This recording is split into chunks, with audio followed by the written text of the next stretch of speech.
So who was he? But it's another great grandfather.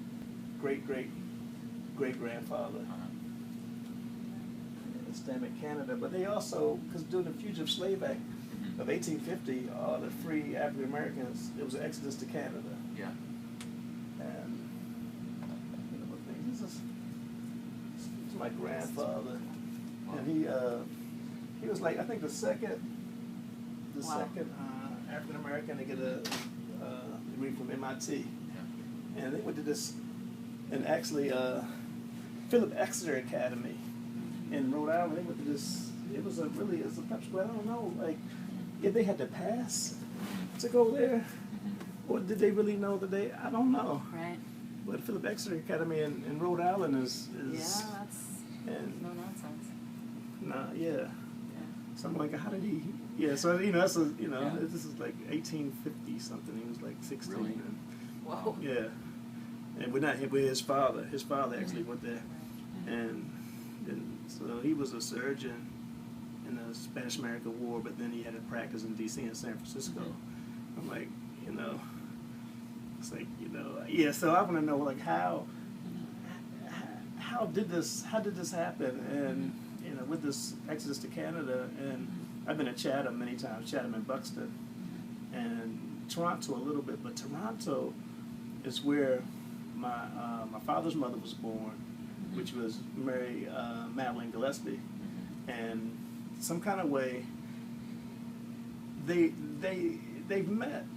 They've met before, like, and I'm just like, I don't know exactly where that happened. Yeah.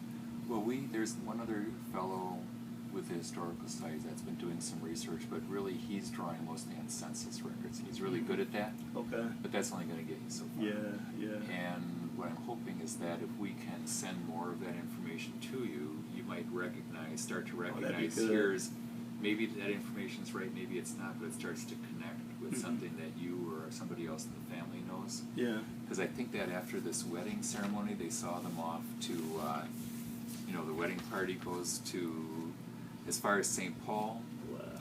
And then they left on the train for Chicago. From Chicago, they go to Toronto, where they'll be at home.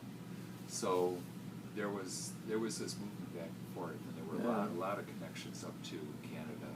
And I haven't traced it back to when did the family move up to Canada, but this attorney who was playing D.C. Yancey back in December at the program, I started naming some names, and he said, Wilberforce, let me tell you about Wilberforce, because he went to school and he had all these connections, and these are names and periods of history that people will recognize. We have the beginnings of a Minnesota African American Museum, MAAM, and there's a Gibbons family in Minnesota, and Roxanne Gibbons has been single-handedly trying to get this thing off the ground. They got a building, they got it. It's moving along, but she's fascinated by the Yancey family history also. So it all keeps on coming back, and whatever we can do to bring that story forward, and set it up in that museum and the Edina Plaza and Twin City Public Television, anything, and maybe if you take a look, I'll email you like a link to that North Star Pioneer site. But you can see how Dan Bergen tells a story, and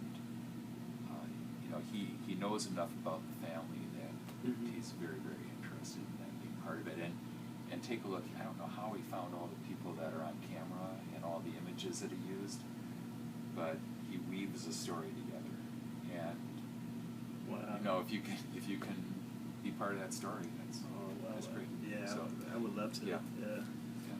Thanks so much. Wow, this is Thanks for having us. Oh man, this is great. It's not the same as email. Oh no.